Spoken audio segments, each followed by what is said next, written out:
Hello and good morning everyone. I welcome you all at Adverse News Analysis. Today is 15th of March 2023 and we are going to discuss important news and articles from The Hindu newspaper. So let's see what important news we got today to discuss. Before starting the video, for PDF join Telegram channel Adverse News Analysis जिसकी link आपको description box में provided है. Make sure video को last तक देखें so that सारी important news आपके यहाँ पर कवर हो. तो चलिए स्टार्ट करते हैं, देखते हैं आज हमें क्या क्या डिस्कस करना है. Now first news is Supreme Court to hear Telangana's appeal against governor. अब यहाँ पर आप सभी को पता है कि हमने इसको पहले भी डिस्कस किया कि तेलंगाना गवर्नमेंट ने यहाँ पे तेलंगाना की जो स्टेट गवर्नमेंट है उन्होंने सुप्रीम कोर्ट में पिटीशन फाइल की है. किसके अगेंस्ट में? गवर्नर के अगेंस्ट में. क्यों किया है हमें इशू भी पता है. इशू ये है कि जो स्टेट लेजिस्लेटिव असेंबली है तेलंगाना की, उन्होंने यहाँ पे बहुत सारे जो बिल है, सेवरल बिल यहाँ पे पास किए, बट ये जो बिल है गवर्नर के पास अभी भी स्टिल कैसे है वो पेंडिंग पड़े हैं. गवर्नर्स में अब कोई भी अपना एसेंट नहीं दे रहे हैं, जिसके कारण यहाँ पर जो स्टेट गवर्नमेंट की जो वर्किंग है उस पर यहाँ पर असर देखने को हमें मिल रहा है. तो इसी के चलते यहाँ पर क्या कहा है, जो तेलंगाना की स्टेट गवर्नमेंट है वो सुप्रीम कोर्ट में उन्होंने अपील फाइल की है, मतलब कि अपील की है कि मतलब पिटीशन फाइल की है कि किसके अगेंस्ट में? गवर्नर के अगेंस्ट में. अब इसकी जो सुनवाई होगी वो कब होगी? मार्च 20 को. फिर इसमें क्या आता है आगे उसको हम फर्दर डिस्कस करेंगे. नाउ नेक्स्ट इशू है Russia fighters hit American drone US ने ये कहा कि जो रशिया का सर्विलियंस है ना, सर्विलियंस ड्रोन था, तो रशिया के फाइटर जेट ने उसे क्या कर दिया है, यहाँ पे स्ट्रक डाउन कर दिया. ओके, अब देखिए आप सभी को यहाँ पे देखने की जरूरत है कि ब्लैक सी, जो हमारा ये ब्लैक सी है, तो यहाँ पर रशिया यूएस ने क्या करके रखा था, आप पहले मैप देख लीजिए. ये है हमारा ब्लैक सी, ठीक है. तो ये ब्लैक सी में यहाँ पर यूएस ने यहाँ पर क्या करके रखा था, अपना सर्विलियंस ड्रोन मतलब कि इंस्टॉल करके रखा था. और रशिया के फाइटर जेट ने यहाँ पे क्या कर दिया, उस यूएस का जो सर्विलियंस ड्रोन था उसे यहाँ पर स्ट्रक डाउन कर दिया. क्या कर दिया? उसे स्ट्रक डाउन कर दिया. अब देखिए हमारे लिए सिर्फ अभी न्यूज कितनी है, इतनी है कि रशियन फाइटर जेट ने यहाँ पे यूएस का जो सर्विलियंस ड्रोन था ब्लैक सी के ऊपर उसको यहाँ पे स्ट्रक डाउन कर दिया. अब देखिए इसमें आप सभी को पता है अभी क्या चल रहा है, रशिया यूक्रेन वॉर चल रहा है. ठीक है, रशिया यूक्रेन वॉर चल रहा है. तो एक तरीके से आप देखेंगे जो पूरा वेस्ट है और जितनी भी यहाँ पे नाटो कंट्रीज हैं वो किसके साथ में? वो यूक्रेन के साथ में. ठीक है, और वो हर तरीके से यहाँ पर यूक्रेन की क्या कर रही है, यहाँ पर हेल्प कर रही है. अब यहाँ पर देखिए यूक्रेन क्या एक छोटी सी कंट्री है, यूक्रेन के पास इतना ज़्यादा यहाँ पे आर्म्स नहीं है, एम्यूनिशंस नहीं है, यहाँ पे इतनी ज़्यादा टेक्नोलॉजी नहीं है. तो ये सारी चीज़ें किसके द्वारा प्रोवाइड की जा रही हैं? जो वेस्ट है, यूएस है, और जो जितनी यहाँ पे नाटो कंट्रीज हैं उनके द्वारा क्या किया जा रहा है, यूक्रेन को यहाँ पे पूरा सपोर्ट प्रोवाइड किया जा रहा है. अब वॉर ये रशिया यूक्रेन के बीच में, बट आप अगर देखेंगे इसका एक अलग से इसका दूसरा पर्सपेक्टिव देखिए तो ये वॉर किसके बीच में यहाँ पर चल रहा है? यूएस और रशिया के बीच में. आप ऐसा कह सकते हैं कि ये जो वॉर है भले वो हमें सामने से दिखाई दे रहा है कि ये जो वॉर है यूक्रेन और रशिया के बीच में है, but this war is going on between US and Russia, है ना. तो देखिए यूएस जो है और वेस्ट जो है हर तरीके से जो यूक्रेन है उसको यहाँ पे सपोर्ट प्रोवाइड करना चाहिए. अब यहाँ पे क्वेश्चन ये उठता है कि यूएस ने ब्लैक सी के ऊपर अपने जो ये सर्विलियंस ड्रोन है वो क्यों स्टैब्लिश करके रखे हैं, है ना, क्यों यहाँ पर लगा के रखे हैं. तो देखिए ये भी क्या है, यूक्रेन की हेल्प करने के लिए. अब यूक्रेन के पास इतनी ज़्यादा टेक्नोलॉजी सारी चीज़ें नहीं है, तो यहाँ पर क्या होता है, देखिए हम यहाँ पे सिर्फ आर्म्स और ये जो सप्लाईज हैं, डिफेंस सिस्टम है, सिर्फ यही देकर ही हेल्प नहीं कर सकते, और भी दूसरे तरीके होते हैं हेल्प करने के. अब देखिए यहाँ पे यूएस ने किया अपना जो सर्विलियंस ड्रोन है उसे यहाँ पे स्टैब्लिश कर दिया. इससे क्या होगा, जो रशिया का यहाँ पे मूवमेंट है ना, रशिया का मूवमेंट है, वहाँ पे जो फोर्स है, मिलिट्री है वहाँ की, उसमें किस तरह का मूवमेंट हो रहा है सैटेलाइट्स के थ्रू, तो ये सारी जो इन्फॉर्मेशन है वो भी प्रोवाइड करना एक तरीके से क्या होता है, हेल्प होता है. तो यूएस क्या कर रहा था, इसी के जरिए यहाँ पर यूक्रेन को हेल्प कर रहा था, मतलब कि रशिया का जो मूवमेंट था, किस तरीके से उनकी जो फोर्सेस हैं वो काम कर रही हैं, ये सारी चीज़ों का जो इन्फॉर्मेशन थी वो यूक्रेन को प्रोवाइड किया जा रहा था. ठीक है, तो यहाँ पे आपको सिर्फ इतना ही याद रखना है. अब यहाँ पे इंपॉर्टेंट क्या है हमारे लिए, लोकेशन. ये जो लोकेशन है हमारे लिए ब्लैक सी का, ये हमारे लिए इंपॉर्टेंट हो जाता है.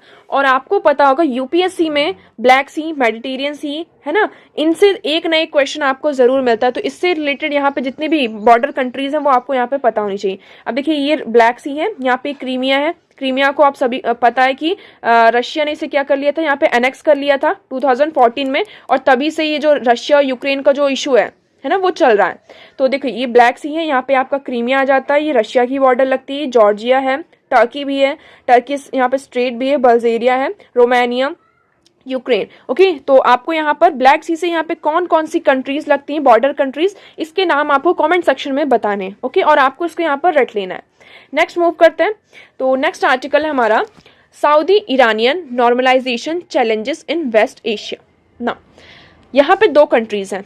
अगर हम बात करें, पहले आप मैप देख लीजिए, ये मैप है, यहाँ पे क्या है, सऊदी अरेबिया है और यहाँ पर ईरान है।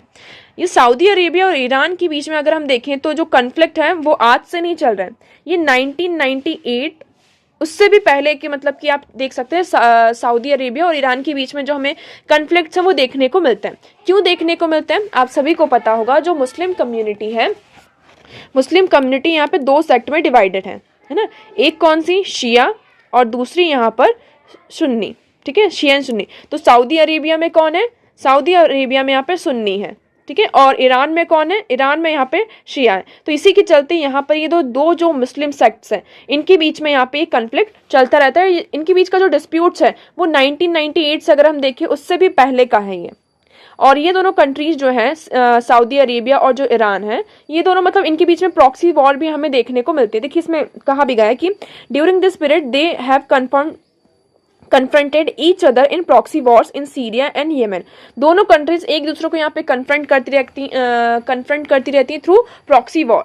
अब यहाँ पर हम सऊदी अरेबिया की बात देखें तो सऊदी अरेबिया में हमें क्या किसका देखने को मिलता है एंगेजमेंट, यूएस का हमें बहुत ज़्यादा यहाँ पर एंगेजमेंट देखने को मिलता है। इवन जो सऊदी अरेबिया है ना, सऊदी अरेबिया की अगर हम बात करें तो ये सबसे ज़्यादा जो आर्म्स है इंपोर्ट करता है वो किससे इंपोर्ट करता है, यूएस से करता है। ठीक है, किससे करता है यहाँ पर, यूएस से सबसे ज़्यादा यहाँ पर आर्म्स इंपोर्ट करता है। इसलिए, और ये जो इंपोर्ट होते हैं किसके अगेंस्ट में फिर यूज़ किया जाता है, ईरान के अगेंस्ट में इसको यूज़ किया जाता है। मतलब एक तरीके से यहाँ पे यूएस भी सऊदी अरेबिया के साथ में है और एक पूरे ये सब लोग एक साथ मिलकर ईरान को एक तरीके से यहाँ पे क्या कर रहे हैं, साइड कर रहे हैं। बट अगर हम ईरान की देखें तो ईरान की यहाँ पे ईरान की मतलब अगर हम देखें तो ईरान अपने आप में ही बहुत ज़्यादा एक तरीके से कह सकते हैं इसकी बहुत ज़्यादा इंपॉर्टेंस है। क्यों, क्योंकि ईरान के पास यहाँ पे ही बहुत ज़्यादा क्या है, रिसोर्सफुल है।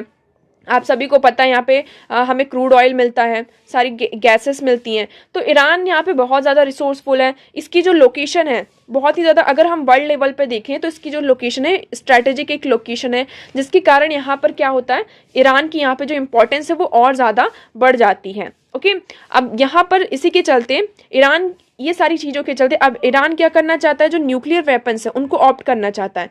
इसी के चलते यहाँ पे यूएस ने भी ईरान के साथ बहुत सारी यहाँ पर न्यूक्लियर डील्स भी साइन की थी। बट यहाँ पर क्या हुआ, बहुत सारे जो यूएस है वो किसके साथ आ गया, यहाँ पे सऊदी अरेबिया के साथ आ गया। और न्यूक्लियर डील जो मतलब ईरान के साथ यहाँ पर थी उन पर यहाँ पर क्या लगा दिए गए, सैंक्शंस लगा दिए गए। और दूसरी कंट्रीज़ के ऊपर भी यहाँ पे सैंक्शंस लगाए गए कि अगर कोई भी ईरान के साथ यहाँ पर न्यूक्लियर वेपन की मतलब की टेक्नोलॉजी शेयर करता है या कुछ भी इस तरीके से, तो उसके ऊपर भी क्या होंगे, सैंक्शंस लगा दिए जाएंगे। ओके, अगर हम इंडिया की बात करें तो इंडिया और ईरान के जो रिलेशन है वो काफ़ी अच्छे हैं। हम इससे मतलब यहाँ पे बहुत सारे जो हमारे स्टैक्स हैं वो इस कंट्रीज़ में हैं। ठीक है, ईरान के साथ हैं, हम इससे ऑयल परचेस करते हैं। तो ईरान के साथ अगर हम इंडिया के रिलेशन देखें तो वो काफ़ी अच्छे हैं। ओके, अब देखिए ये आर्टिकल किस बारे में है, यहाँ पे हमने सऊदी अरेबिया और ईरान के बारे में देख लिया कि इनके बीच में जो हमें कन्फ्लिक्ट है वो हमेशा दिखाई देता है। क्यों दिखाई देता है, क्योंकि ये जो दोनों कंट्रीज़ हैं यहाँ पर दोनों अलग अलग सेक्ट के लोग हैं, एक शिया एंड दूसरे सुन्नी। ठीक है, अब यहाँ पे देखिए आप सभी को पता कुछ सालों पहले ये भी जो हमारी ईस्ट वेस्ट एशियन कंट्रीज, इनको वेस्ट एशियन और गल्फ कंट्रीज भी हम कहते हैं, है ना। तो ये जो गल्फ कंट्रीज है यहाँ पर एक तरीके से आप कह सकते हैं कि ये था कि यहाँ पर जो ये इस्लामिक कंट्रीज़ हैं, इस्लामिक कंट्रीज़ की बात करें कि Saudi Arabia, Iran, Iraq, UAE, है ना। तो ये जितनी भी यहाँ पे कंट्रीज़ हैं इनका लीडर कौन होगा, ये जितनी भी गल्फ कंट्रीज हैं इनका लीडर कौन होगा। तो इसी के चलते यहाँ पर क्या एक होड़ बनी हुई है कि मतलब कि कौन होगा इस्लामिक कंट्रीज का लीडर। ओके, अब ये जो आर्टिकल है इसके बारे में हम देखें तो आप सभी को पता होगा जो ये सऊदी अरेबिया और ईरान है, यहाँ पर पहले यूएस था। ठीक है, यूएस अपने आप को यहाँ पे उसने स्टैब्लिश रख के रखा था कि वो क्या करेगा, यहाँ पे सिक्योरिटी को प्रोवाइड करेगा। इनके बीच में हमेशा कन्फ्लिक्ट चलता रहता था, तो इसी के चलते यहाँ पे यूएस ने ये कहा कि हम सिक्योरिटी प्रोवाइड करेंगे। बट यूएस ने अब क्या कर लिया है कि यहाँ पर अब ये जो यूएस ने अपने आप को स्टैब्लिश, यहाँ पे अपनी हेजमनी को स्टैब्लिश करके रखा था, अब उसको यहाँ से क्या हो गया, हट गया है। यूएस यहाँ से क्या हो गया, जैसे कि आप सभी को पता है यूएस अफगानिस्तान में आया था, उसने आप फिर उसके बाद कुछ दिनों बाद देखा कि जब यहाँ पे तालिबान आ गए, कोई बात नहीं बनी, तो अपने आप को यूएस ने क्या कर लिया, पुल आउट कर लिया। इसी तरीके से सऊदी अरेबिया और ईरान के बीच में यहाँ पर यूएस ने क्या कर लिया, अपने आप को पुल आउट कर लिया और ये कहा कि हम यहाँ पे कोई नेट सिक्योरिटी प्रोवाइडर नहीं है। अब यूएस का जो मेन फोकस है वो कहाँ चला गया है, इंडो पैसिफिक रीजन में। इंडो पैसिफिक रीजन में किसको काउंटर करने में, चाइना को काउंटर करने में, ठीक है। मेन अब सबसे बड़ा यहाँ पे जो आप कह सकते हैं कि यूएस के लिए यहाँ पे प्रॉब्लम बना हुआ है वो कौन है, चाइना। तो चाइना को काउंटर करने के लिए अब यूएस ने क्या किया है, इंडो पैसिफिक रीजन में अपना ध्यान यहाँ पे बढ़ा लिया। अब यहाँ से जो ईरान है, जो गल्फ कंट्रीज है, यहाँ से यूएस पुल आउट कर गया है। अब यूएस पुल आउट कर गया है तो अब यहाँ पे कौन एंटर कर गया है, चाइना एंटर कर गया, ठीक है। आप सभी को पता है जब भी यूएस पुल आउट करता है तो चाइना वहां पर आ जाता, ठीक है।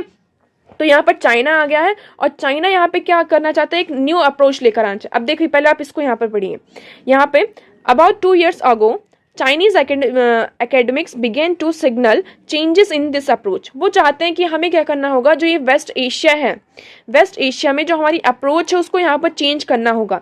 दे indicated that China was looking at greater political involvement with the region on the basis of quasi mediation diplomacy. अब चाइना यहाँ पर एक ग्रेटर डिप्लोमेटिक इन्वॉल्वमेंट चाहता है, इसलिए सबसे पहले वो क्या चाहता है कि ये जो कंट्रीज हैं यहाँ पर क्या हो, पीस हो।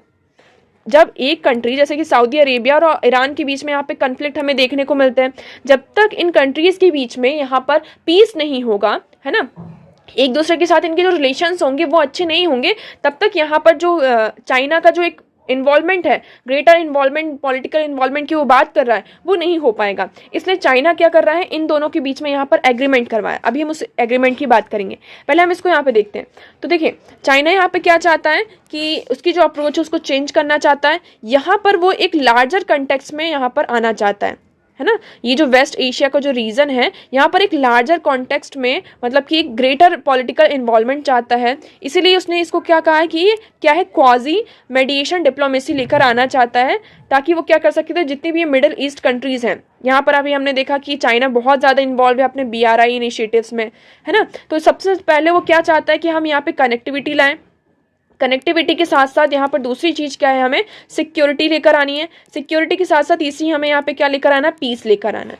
जब तक ये तीनों चीज़ें नहीं होंगी तब तक मतलब कि चाइना के लिए थोड़ी सी यहाँ पे प्रॉब्लम हो सकती है। इसलिए वो क्या कर रहा है, चाइना इस टाइम पे यहाँ पे पीस इस्टेब्लिश कर रहा है। तो देखिए यहाँ पर क्या हुआ है कि On March 10, 2023, Saudi Arabia and Iran, represented by their national security advisor, signed an agreement in Beijing. देखिए यहाँ पे सऊदी अरेबिया और ईरान ने क्या किया है, एक एग्रीमेंट साइन किया है, कहाँ, बीजिंग में, China to reestablish diplomatic ties. अब ये दोनों जो कंट्रीज हैं, सऊदी और ईरान, सऊदी अरेबिया और ईरान, इनके बीच में क्या होंगे, जो डिप्लोमेटिक टाइज होंगे उनको रीस्टैब्लिश करने के लिए, respect each other sovereignty and maintain non interference in the others domestic affairs. The agreement also reinstated two provisions according one on the security cooperation signed in 2001 and the other going back to 1998 dealing with economic, technical, scientific and cultural ties.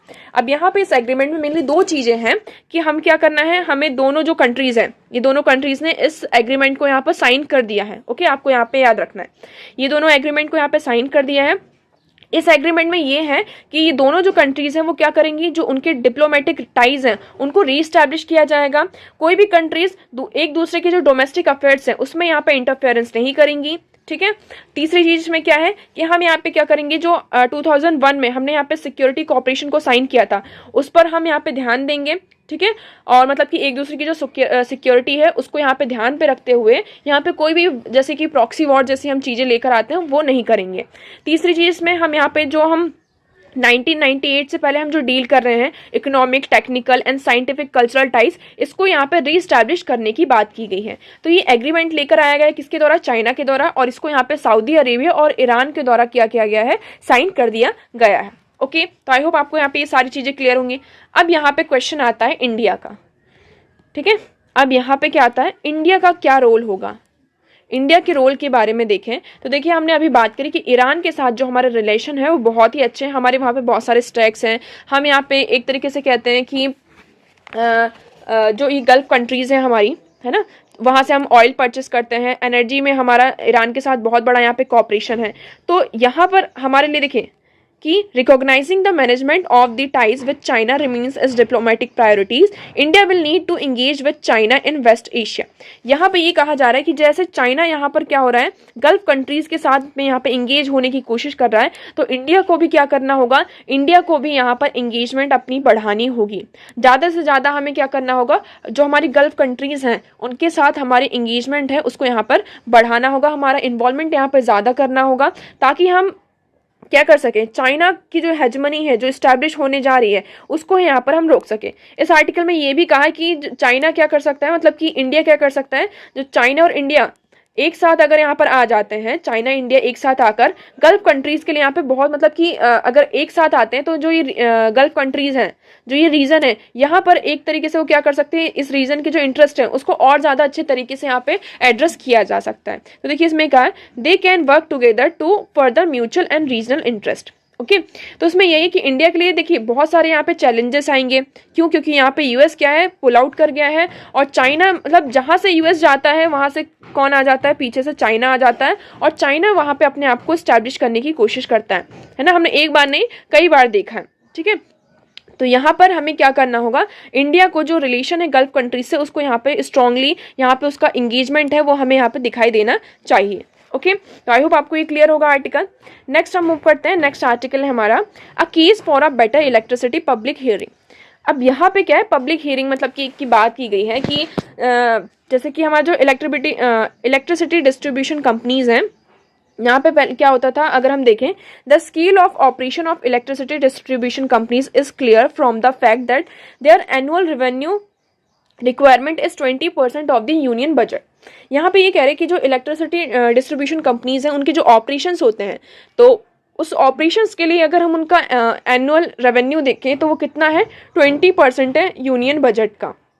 ठीक है, अब यहाँ पे देखिए ये जो हम जिसमें हम सारी चीज़ें होती हैं कि डिसीजन किस तरीके से लेना है, प्लानिंग जो है, ऑपरेशन क्या है, पावर सेक्टर के क्या क्या ऑपरेशंस होने चाहिए, पब्लिक के ऊपर क्या इसका इम्पैक्ट पड़ता है, ये सारी चीज़ें हैं।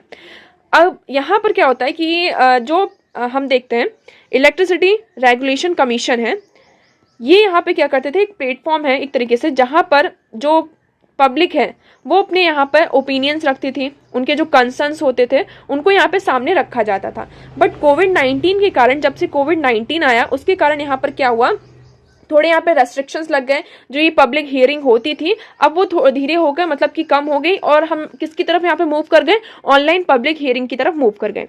कोविड-19 के पहले यहाँ पे पब्लिक हियरिंग होती थी, ठीक है, ईआरसी के द्वारा यहाँ पे क्या होता था, पब्लिक हियरिंग की जाती थी, जो मतलब कि जो पब्लिक है उनके यहाँ पे क्या कंसर्न्स हैं, क्या यहाँ पे इश्यूज हैं, उन सारी चीज़ों को यहाँ पे एड्रेस किया जाता था इस कमीशन के द्वारा। ओके, बट कोविड-19 के कारण हमें क्या देखने को मिला, यहाँ पे जो ऑफलाइन यहाँ पे इन पर्सन जो पब्लिक हियरिंग होती थी उसमें यहाँ पे कमी दिखाई दी, और जो ऑनलाइन पब्लिक हियरिंग है उस पर यहाँ पे हमें बढ़ोतरी, मतलब कि इंक्रीजमेंट दिखाई दिया, राइज दिखाई दिया।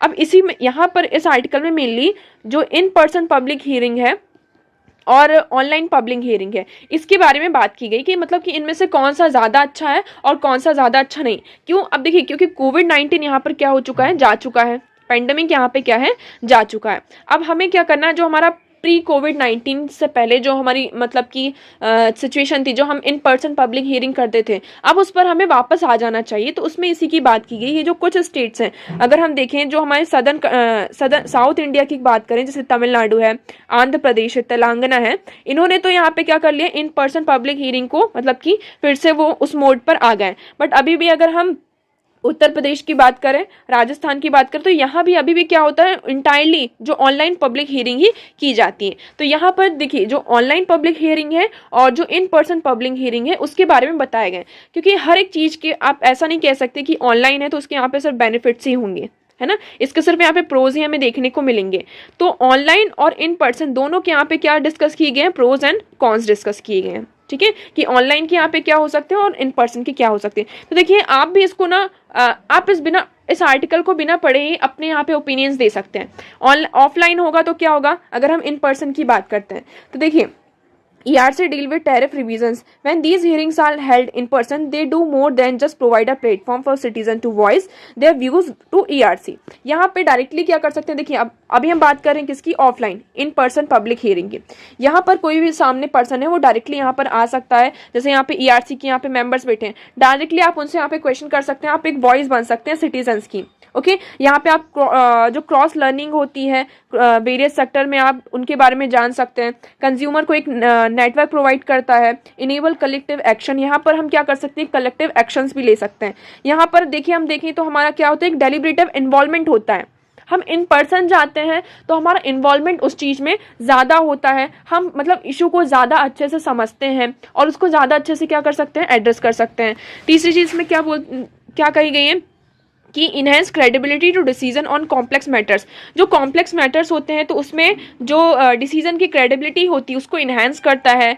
कोई भी यहाँ पे under projecting distribution losses inflating agriculture consumption and the need for security in power purchase contracts have been aided by such public engagement. अब देखिए बहुत ऑनलाइन में क्या होता है, कभी कभी बहुत सारी चीज़ें मिस हो जाती हैं, है ना, बट अगर ऑफलाइन होता है, इन पर्सन होता है, तो यहाँ पे जैसे कि कुछ ऐसे मैटर्स होते हैं। अब यहाँ पे हमने बात करी किसकी, inflating agriculture consumption and need for security in power purchase contracts, है ना। जो हम पावर परचेस कॉन्ट्रैक्ट करते हैं इसमें हमें जो स्क्रूटनी की ज़रूरत है।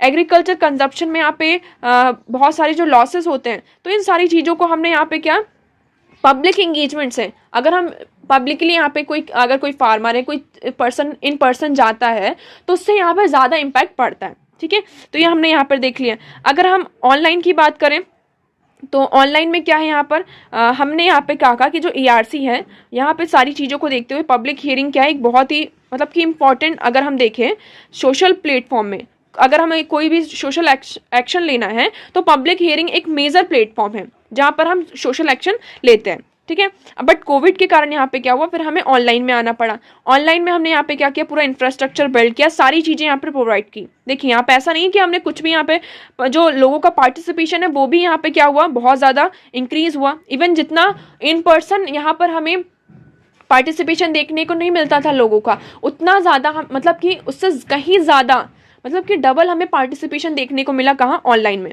क्यों, क्योंकि कुछ ऐसे रिमोट एरियाज़ होते हैं जहाँ से पर्सन नहीं आ पाते हैं, तो उनका भी हमें इंगेजमेंट देखने को मिला। तो देखिए इसमें यही कहा कि despite all these measures, issues such as distance, logistic of transport and lack of financial support could hinder participation in the public hearing. Online hearing were only option during COVID-19 pandemic. Courts and quasi-judicial bodies across the countries, including those in the electricity sector, opted for such hearing. मतलब यहाँ पे सिर्फ court से लेकर quasi judicial bodies तक, even electricity sector तक, सब ने किसको इंक्लूड किया, यहाँ पर ऑनलाइन हियरिंग को इंक्लूड किया। हमारी कोर्ट्स वगैरह भी आपने देखा होगा पैंडेमिक के टाइम पे यहाँ पे क्या चलने लगी थी, ऑनलाइन यहाँ पर हो गई थी। ठीक है, यहाँ पर हमने यहाँ पे देखिए जो हमें यहाँ पे वाइडर अटेंडेंस देखने को मिली, जो रिमोट एरियाज़ के लोग थे वो भी यहाँ पर आए, मल्टीपल मीटिंग्स भी होती थी, हर चीज़ें होती थी। जो technology access to know how are uniform across the country. But problem क्या थी, आप सभी को पता है कि इंडिया में यहाँ पर नेटवर्क का कितना ज़्यादा इशू आता है ना। यहाँ पर सबसे ज़्यादा क्या होता है, सभी को यहाँ पे जो एक स्मूथ पार्टिसिपेशन के लिए यहाँ पे जो नेटवर्क की सबसे ज़्यादा प्रॉब्लम होती थी, क्योंकि यहाँ पर कंट्री में एक यूनिफॉर्म नेटवर्क एक्सेस नहीं है लोगों के पास, इसलिए सबसे बड़ी प्रॉब्लम यहाँ पर किस में आती थी, नेटवर्क में आती थी। ठीक है, दूसरे यहाँ पे अगर हम ट्रांसपेरेंसी की बात करें तो यहाँ पर हमने क्या कर दिया था, इसको लाइव स्ट्रीम करके फीचर जो था ऑनलाइन हियरिंग में हमारी लाइव स्ट्रीम फीचर कर दिया था, ताकि हम ज़्यादा से ज़्यादा क्या कर सकें, यहाँ पे ट्रांसपेरेंसी को यहाँ पर ला सकें। ठीक है, विजिबिलिटी एंड ट्रांसपेरेंसी को हम एक्सेस कर सकें। बट जो मेन प्रॉब्लम यहाँ पर क्या होती थी कि issues such as poor internet connection, technical mashup and use of complex platform and application by ERC hinder participation. Participation में हिंड्रेंस का काम कौन कर रहा था, यहाँ पे जो पुअर इंटरनेट कनेक्शन था, टेक्निकल माशअप था, यूज़ ऑफ कॉम्प्लेक्स प्लेटफॉर्म्स, है ना। ये ERC जो है, आप देखिए ये तो बड़ा प्लेटफॉर्म है, तो उनको तो सारी टेक्नोलॉजी, सारी चीज़ों के बारे में वो उस चीज़ को यूज़ करें तो उन्हें पता है, बट जो पर्सन है उसको इस बारे में इतना ज़्यादा नॉलेज नहीं है ना। तो इसके कारण यहाँ पे हमें थोड़ा सा पार्टिसिपेशन में हिंडर देखने को मिला। ऑल्दो यहाँ पर हमें ऑनलाइन हियरिंग में ज़्यादा पार्टिसिपेशन देखने को मिला है, ये भी यहाँ पे एक फैक्ट है, आपको याद रखना है। ठीक है, अब यहाँ पे बेस्ट ऑप्शन की बात की जा रही है कि हम यहाँ पे क्या कर सकते हैं, क्या हम यहाँ पर जो इन पर्सन पब्लिक हियरिंग है उसी को लेकर रखें, या फिर ऑनलाइन जो हियरिंग हम कर रहे हैं उसको लेकर रखें, है ना, इन दोनों में से क्या करें। तो आप ऐसा कर सकते हैं, इस आर्टिकल में लास्ट में ये कहा गया कि हम यहाँ पे हाइब्रिड मोड को अडॉप्ट कर सकते हैं। हाइब्रिड मोड को मतलब कि आप इन पर्सन के साथ साथ ऑनलाइन को भी यहाँ पर कंटिन्यू कीजिए। क्यों? क्योंकि कुछ पर्सन है जो रिमोट एरियाज से होते हैं, वो यहाँ पर क्या होते हैं, मतलब कि पार्टिसिपेट नहीं कर पाते हैं। तो अगर आप हाइब्रिड रखेंगे, हाइब्रिड मोड, तो यहाँ पर क्या होगा, हमें हर एक तरीके के जो पर्सन है उनका यहाँ पे पार्टिसिपेशन देखने को मिलेगा। ओके, तो इस आर्टिकल में सिर्फ इतना ही। आई होप आपको यहाँ पे क्लियर होंगी सारी चीज़ें। नेक्स्ट हम मूव करते हैं। नेक्स्ट आर्टिकल है हमारा, what are India's immediate growth prospect. अब यहाँ पे एनएसए को ये डेटा आया है 28 फेब को 2023 से। अब इसमें ये जो पूरा आर्टिकल इसमें ये बताएगा कि मतलब कि हम देखें 2022 और 23 में हमारी क्वार्टर फर्स्ट में क्या ग्रोथ रही है, कोविड-19 के कारण मतलब कि कितने उससे हमारी ग्रोथ में कितना हिंडर हुआ, ये सारी चीज़ें। अब मेन जो हमारा इशू क्या है, ये है इशू, कुछ भी नहीं है इसमें। मेनली किस पे बात की गई है कि ग्रोथ की बात की गई है। अब ग्रोथ कैसे होगी, इसमें ग्रोथ के लिए सबसे ज़्यादा कहा गया है कि इसमें आपको यहाँ पर क्या करना होगा, जो कैपिटल यहाँ पर इंफ्रास्ट्रक्चर है, कैपिटल एक्सपेंडिचर पर आपको ज़्यादा फोकस करना होगा। ठीक है, आप कैपिटल एक्सपेंडिचर करेंगे, ठीक है, कैपिटल एक्सपेंडिचर होगा। कैपिटल एक्सपेंडिचर होगा तो यहाँ पे डिमांड बढ़ेगी, डिमांड बढ़ेगी। कैपिटल एक्सपेंडिचर के साथ साथ यहाँ पे हमें जॉब क्रिएशन भी देखने को मिलेगा।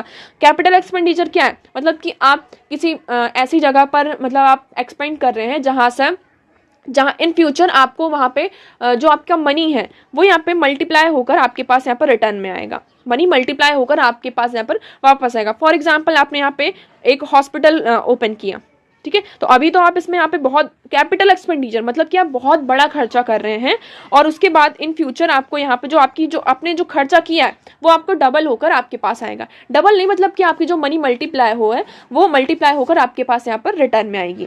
तो इसलिए यहाँ पे मतलब ग्रोथ की बात की कि ग्रोथ हम कैसे ला सकते हैं, तो ग्रोथ हमें क्या करना होगा, कैपिटल एक्सपेंडिचर होगा। जीडीपी में अगर कैपिटल एक्सपेंडिचर होगा तो डिमांड बढ़ेगी, डिमांड बढ़ेगी तो यहाँ पे इन्वेस्टमेंट होगा, इन्वेस्टमेंट होगा तो एक तरीके से आप कह सकते हो डायरेक्ट जॉब क्रिएशन होगी, जॉब क्रिएशन होगी तो इस तरीके से हमारा क्या होगा, यहाँ पर ग्रोथ होगी। तो इस आर्टिकल में इतना ही, इतना ज़्यादा इंपॉर्टेंट नहीं है हमारे लिए। नेक्स्ट अगर हम बात करें तो Europe picks up more arms even as global weapon import drop. अब यहाँ पे क्या हो रहा है, अब देखिए रशिया और यूक्रेन वॉर चल रहा है, आप सभी को पता है। इसी के चलते यहाँ पर जो आर्म्स है ना, न्यूक्लियर वेपन्स हैं और जो आर्म्स हैं उनका जो आप एक तरीके से कह सकते हो जो सारी कंट्रीज़ हैं उनमें एक तरीके से ये लग गया है, एक रेस से स्टार्ट हो गई है कि हमें क्या करना है, बस ज़्यादा से ज़्यादा आर्म्स और एम्यूनिशन जितने भी यहाँ पर हैं उनका यहाँ पे एक्यूमुलेशन करना है। उन्होंने जो इवन कंट्रीज़ ने, बहुत सारी जो यूरोपियन कंट्रीज़ हैं उन्होंने जो अपना डिफेंस सेक्टर है उसमें यहाँ पर अपना जो जीडीपी का जो मैक्सिमम पार्ट है उन्होंने यहाँ पे खर्चा करना स्टार्ट कर दिया है। इवन इंडिया ने भी यहाँ पर क्या कर दिया है, ज़्यादा से ज़्यादा यहाँ पर जो अपना एक्सपेंडिचर है वो किस पर लगा दिया है, डिफेंस सिस्टम में, मतलब कि लगा दिया कि हमें क्या करना है, अब जो हमारा डिफेंस सिस्टम है उसको पहले तो डाइवर्सिफाई करना है। क्यों? क्योंकि हम अभी तक सिर्फ जो इंपोर्ट करते थे, इंडिया क्या है, सबसे बड़ा वर्ल्ड का लार्जेस्ट इंपोर्टर है डिफेंस सिस्टम में, आपको याद रखना है।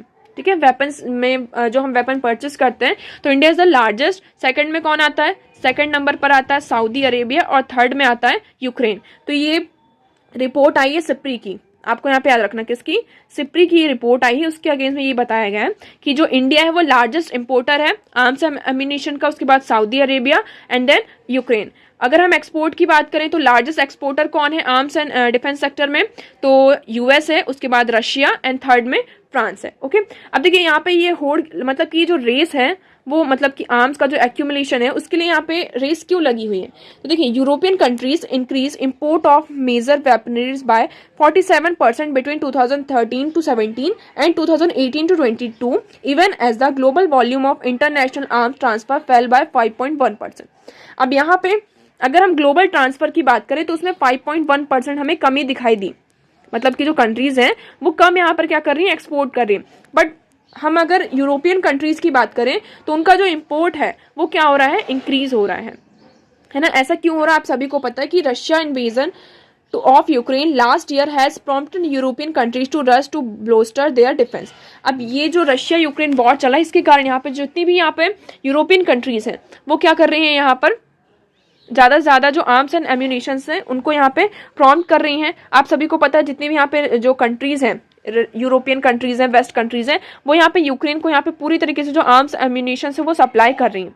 ठीक है। तो यहाँ पे ये जो सिप्री है इसका डेटा यहाँ पे बताया गया कि देखिए SIPRI data also shows that US arms exporter increase by 14% between 13 to 17 and 18 to 22 and Washington accounted for 40% of global arm export in 18 to 22। तो देखिए इसमें ये कहा कि सिप्री का ये डेटा आप सभी को याद रखना है कि मतलब कि जो यूएस है उसका जो एक्सपोर्ट है वो कितना इंक्रीज हुआ है, 14% इंक्रीज हुआ है बिटवीन 2013 to 17।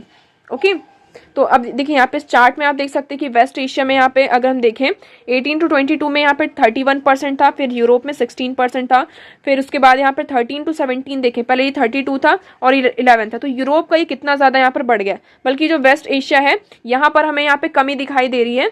बट अगर हम देखें इवन जो अफ्रीकन कंट्रीज़ हैं, अमेरिकन अफ्रीकन कंट्रीज़ हैं, यहाँ भी हमें अफ्रीका का 8% था और ये कितना हो चुका है 5%। तो हमें यहाँ पे इंक्रीज़ किस में देखने को मिल रहा है, यूरोप में। यूरोपियन जो कंट्रीज़ हैं वो ज़्यादा से ज़्यादा यहाँ पे क्या कर रही हैं, आर्म्स का यहाँ पे आप एक तरीके से कह सकते हैं होल्ड लगा रही हैं। ओके, तो देखिए यहाँ पे सिप्री क्या है, सिप्री देखिए ये Stockholm International Peace Research Institute है। ये रिसर्च इंस्टीट्यूट है, ये किस पे बेस्ड है, स्टॉकहोम में। ये 1996 में इसको फाउंड किया गया था। ये क्या करता है, ये डेटा प्रोवाइड करता है, एनालिसिस करता है और रिकमेंडेशंस देता है फॉर आर्म्ड कॉन्फ्लिक्ट, है ना, military expenditure and arms trade as well as disarmament and arms control. तो यहाँ पे मतलब कि आर्म्स कंट्रोल और डिसआर्मामेंट में और कौन सी कंट्रीज कितना मिलिट्री एक्सपेंडिचर कर रही है, इन सारी चीज़ों का जो डेटा है, एनालिसिस है, रिकमेंडेशन है, ये सारी चीज़ें कौन प्रोवाइड करता है, सिप्री प्रोवाइड करता है।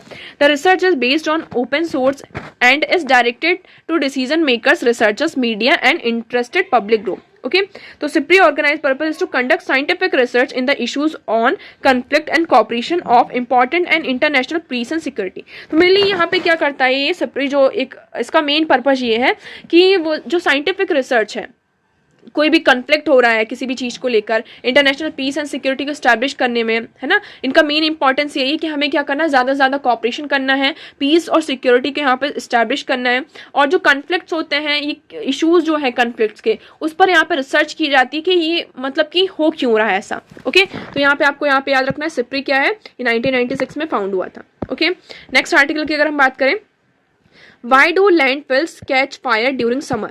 अब यहाँ पे जो लैंडफिल्स होते हैं उसमें गर्मियों में क्या होता है, समर के टाइम पर आग लग जाती है। आप इस तरीके से यहाँ पे देख सकते हैं कि जो मतलब कि आपका जो पूरा वेस्ट होता है ना, यहाँ पे पूरा जो वेस्ट होता है इसके कारण जो इसका यहाँ पे एक पूरा हीप बन जाता है, एक इकट्ठा सा आप कह सकते हैं माउंटेन टाइप्स का बन जाता है, जिसके कारण यहाँ पे क्या होता है, बहुत ज़्यादा जो हीटेबल आइटम्स होते हैं, जिसके कारण यहाँ पे बहुत ज़्यादा हीट जो होती है 70 degree Celsius to 80 degree Celsius तक पहुँच जाता है, और जिसके कारण समर टाइम में और ज़्यादा यहाँ पे हीट बढ़ती है और यहाँ पर हमें आग लगती हुई दिखाई देती है। अब ऐसा क्यों होता है, इसको हम कैसे रोक सकते हैं, तो इस आर्टिकल में आपके लिए ये बहुत ज़्यादा इंपॉर्टेंट हो जाता है आपकी इकोलॉजी के पर्सपेक्टिव से, इन्वायरमेंट से आप इसको यहाँ पे कनेक्ट कर सकते हैं। तो देखिए यहाँ पे क्या हुआ अभी कि Kochi landfill site around Brahmaputra that caught fire earlier this month is stark reminder that Indian cities need to prepare more such incident as summer approaches. तो यहाँ पर हमें दिखाई दिया कि जो जैसे जैसे समर सामने आ रहा है तो इस तरीके की चीज़ें हमें यहाँ पे फेस करनी पड़ेंगी। अगर हम देखें तो India's municipalities have more than 95% of waste generate. अगर हम इंडिया की बात करते हैं तो इंडिया सिटीज़ में यहाँ पे 95% हमारा वेस्ट जनरेट होता है, और उस 95% वेस्ट में से सिर्फ 30 to 40% जो वेस्ट होता है उसका हम वेस्ट जो प्रोसेसिंग होती है वो हो पाती है। बाकी का जो बचता है आप कह सकते हैं कि 30 से 40% के बीच के बाद जो बचता है उसको हम यहाँ पे पूरी तरीके से क्या कर पाते हैं, उसकी जो प्रोसेसिंग है वो नहीं हो पाती है। और इसमें क्या होता है, जो हम ये आइटम्स यहाँ पे डिस्पोज करते हैं, जो वेस्ट होता है इसमें जो आइटम्स डिस्पोज करते हैं, इसमें कुछ इन्फ्लेमेटरी जो आइटम्स होते हैं, लो क्वालिटी के जो प्लास्टिक्स होते हैं, क्लॉथ्स होते हैं, तो वो क्या होते हैं, थोड़े इन्फ्लेमेटरी होते हैं। जब इनके बीच में फ्रिक्शन होता है, फॉर एग्जाम्पल यहाँ पे क्लोथ्स है, यहाँ पे लो क्वालिटी की जो प्लास्टिक्स हैं, इनके बीच में जब फ्रिक्शन होता है तो फ्रिक्शन के कारण यहाँ पे टेम्परेचर बढ़ता है, और टेम्परेचर जैसे ही इंक्रीज होता है तो यहाँ पर आग लग जाती है। ओके, तो इसलिए यहाँ पर क्या हुआ है, हमें इस तरीके के केसेस दिखाई देते हैं। अब यहाँ पे ये कहा जा रहा है कि हम इसको किस तरीके से यहाँ पर मतलब कि ये जो इशू है इसको हम इतनी ईजिली, दो तरीके हैं, एक तरीके है ना। अब इसके लिए हम बात करें तो यहाँ पर 2 पॉसिबल तरीके हैं। पहला आप क्या कर सकते हैं कि जो भी मटेरियल्स हैं, जितना भी मटेरियल्स है, आप उसमें यहाँ पे क्या कर दीजिए, सॉइल से उसको कैप कर दीजिए। फॉर एग्जांपल ये पूरा हमारा जो वेस्ट मटेरियल है उसको पूरा सॉइल से यहाँ पे क्या कर दीजिए, ढक दीजिए, और इसमें मॉइस्चर प्रोवाइड करती रहिए। जिससे क्या होगा, मॉइस्चर जब तक इसको मिलेगा तो यहाँ पर क्या होगा, जो फायर है वो यहाँ पर कैच नहीं होगी। ओके, तो इतना ज़्यादा तो हम कर नहीं सकते, क्यों? क्योंकि इससे यहाँ पे मीथेन का इमिशन भी होगा और इसको मैनेज करना बहुत ही ज़्यादा हार्ड है। तो इंडिया मतलब अभी हम इस चीज़ को यहाँ पर एग्जीक्यूट नहीं कर सकते हैं। ओके, सेकेंड इसमें क्या कही बात की गई है, second solution is to clear piles of waste to bio remediation.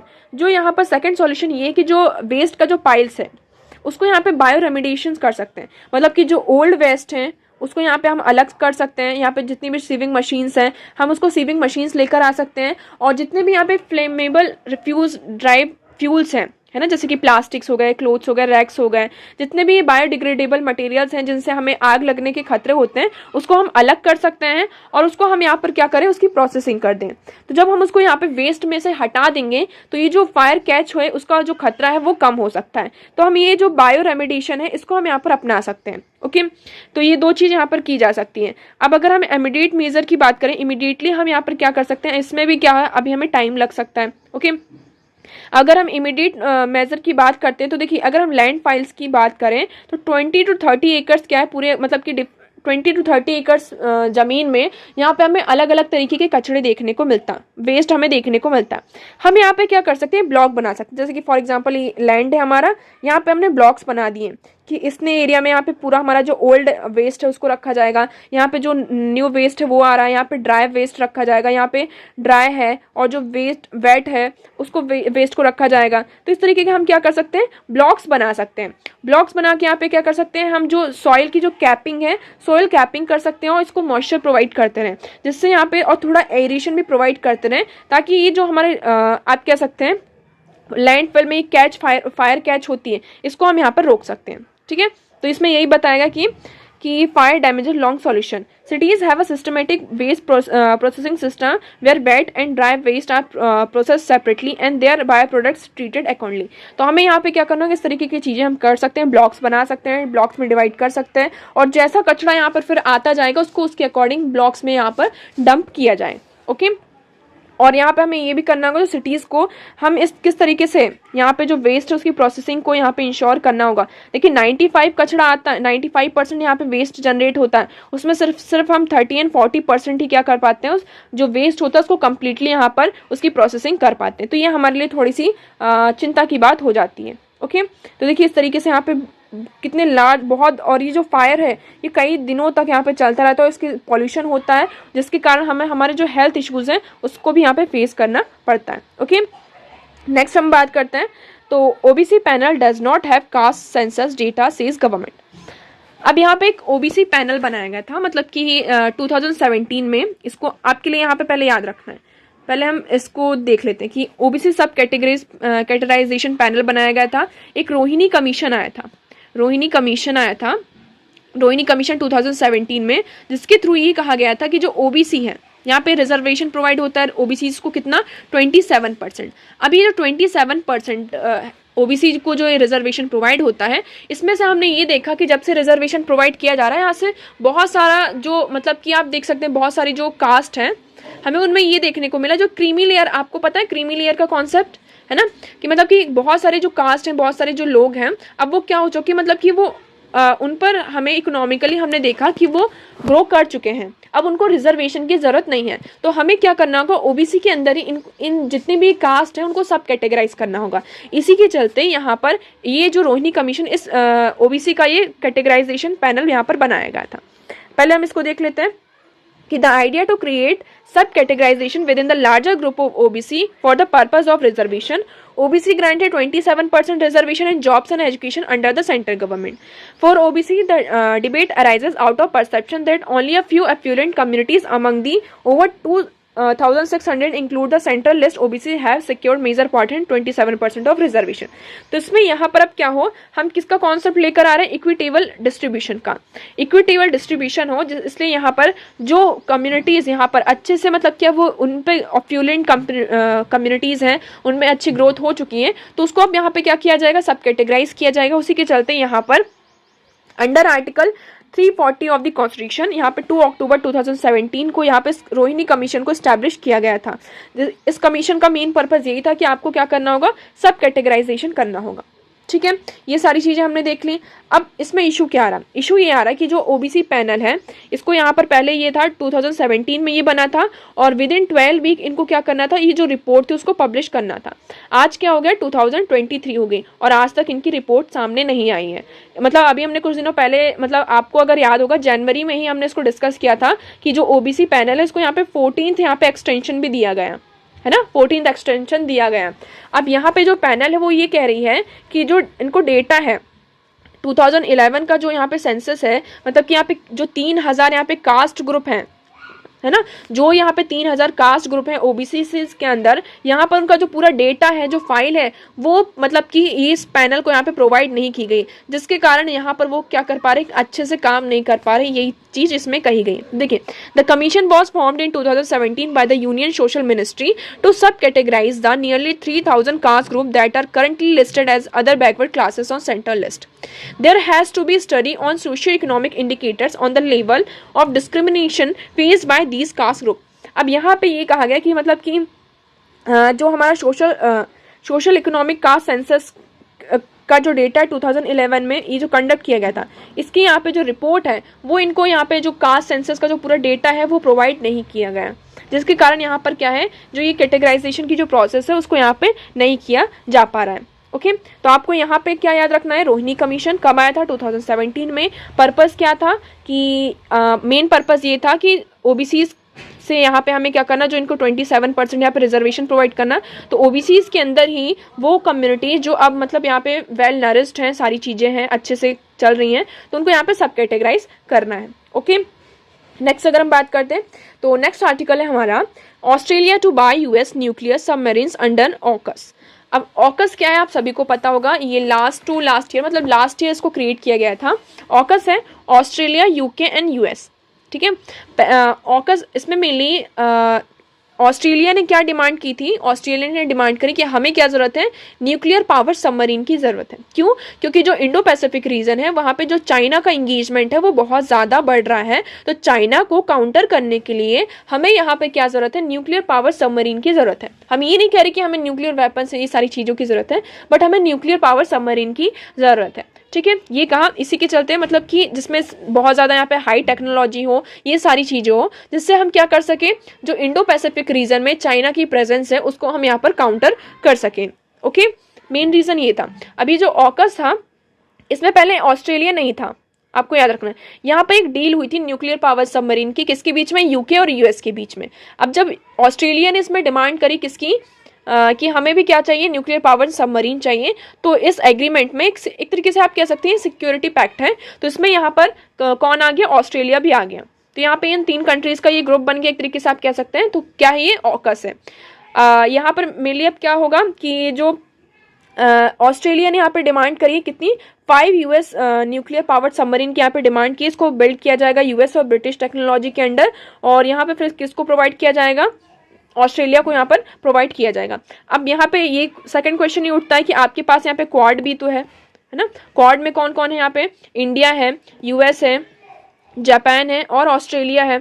तो आप यहाँ पर ये जो क्वाड ग्रुप है और ऑकस, जब क्वाड था तो इसमें ऑकस को लाने की क्या ज़रूरत थी, है ना। बट यहाँ पे देखिए, यहाँ पे कौन है, इंडिया है, और ये क्या है, ऑकस क्या है, एक सिक्योरिटी पैक्ट है। इंडिया डायरेक्टली किसी भी ऐसे पैक्ट में नहीं एंटर हो सकता है जिसमें डायरेक्टली उनका जो मेन फोकस है। देखिए, क्वाड का भी जो मेन आप कह सकते हैं जो ऑब्जेक्टिव वो क्या है, चाइना को ही काउंटर करना है ना। जो हमारा इंडो पैसिफिक रीजन है वहाँ पे सिक्योरिटी, उस रीजन में सिक्योरिटी को एस्टैब्लिश करना है और चाइना को काउंटर करना है। बट इंडिया भी है इसमें, और इंडिया डायरेक्टली किसी भी ऐसे पैक्ट में, ऐसे ग्रुप में नहीं आ सकता है जिसमें मतलब डायरेक्टली उनका जो मेन फोकस है। अब देखिए, इसमें हमारा मेन फोकस इनका यही है कि हमें क्या करना है, चाइना को काउंटर करना है ना। तो अब देखिए, यहाँ पे इंडिया डायरेक्टली इस तरीके से नहीं हो सकता, इसलिए यहाँ पर ऑकस एक अलग चीज़ है। ये क्या, एक सिक्योरिटी पैक्ट है इन 3 कंट्रीज के बीच में, इसलिए ये ऑकस बना। और हमने देखिए कुछ अभी डिस्कस किया था कि चाइना क्या कर रहा है, बार बार इसको क्रिटिसाइज कर रहा है ऑकस को, कि ये क्या है, जिस तरीके से यहाँ पे हमने देखा वेस्ट में नेटो यहाँ पे बना हुआ है, तो नेटो का ही क्या है, एक दूसरा रूप यहाँ पे, तो आप कह सकते हैं जो मिरर इमेज है, ये बन के आ रहा है क्या, ऑकस और क्वाड, जो कि क्या कर रहे हैं यहाँ पे, सब चाइना को काउंटर करने के लिए बनाया जा रहा है। ओके, अब देखिए इसी के चलते यहाँ पे जो हमारा IAEA है उसने वार्निंग भी दी है कि meanwhile the UN nuclear watchdog on Tuesday said it has to ensure that no proliferation risk will come from deal. उन्होंने ये कहा कि यहाँ पर जो भी ये डील हो रही है तो इसमें से कोई भी प्रोलिफरेशन रिस्क नहीं आना चाहिए। अब ये IAEA क्या है, इसके बारे में हम देख लेते हैं। तो ये क्या है, इंटरनेशनल एटॉमिक एनर्जी एजेंसी। क्या है ये, इंटरनेशनल एटॉमिक एनर्जी एजेंसी है। ये कब इस्टेब्लिश हुआ था, ये 1957 में इस्टेब्लिश हुआ था। इसका हेडक्वार्टर कहाँ है, वेने ऑस्ट्रिया में है। ऑब्जेक्टिव क्या है इसका, agency work with the member states and multiple partner world wide to promote safe, secure and peaceful use of nuclear technology. मतलब जितनी भी न्यूक्लियर टेक्नोलॉजीज हैं उसका आप किस तरीके से सेफ और पीसफुल यूज करें उसके बारे में यहाँ पे क्या करता है, उसको प्रमोट करता है। ठीक है, 2005 में it was awarded the Nobel peace prize for their work for the safe and peaceful world, है ना। यहाँ पर 2005 में इसको यहाँ पर क्या किया गया था, नोबल पीस प्राइज भी मिला है। तो इसमें देख सिर्फ हमारे लिए इतना इंपॉर्टेंट है। आपके लिए यहाँ पे क्या इंपॉर्टेंट हो जाता है, ऑकस। ठीक है, देखिए तो Albania call it the biggest single investment in Australia defence capabilities in all it's history. UN nuclear watchdog wants to ensure that there are no proliferation risk from the deal। अब इसमें यही कहा जा रहा है कि यहाँ पर कोई भी proliferation risk नहीं आएगा इस न्यूक्लियर पावर सबमरीन से। इसका मेन पर्पस बस हमारा यही है कि हम जो इंडो पैसिफिक रीजन है उसमें यहाँ पे जो चाइना की जो प्रेजेंस है, चाइना को हम कैसे डील कर सकते हैं उसको सिर्फ कम करने के लिए हम इस चीज़ को यहाँ पर किया जा रहा है। ओके, तो आज के लिए इतना ही। आई होप आपको सारी चीज़ें क्लियर होंगी। वीडियो कैसा लगा कमेंट सेक्शन में ज़रूर बताएगा। वीडियो को लाइक करना ना भूलें। For PDF join Telegram channel adverse news analysis. So that's for all today. Thank you so much for discussion.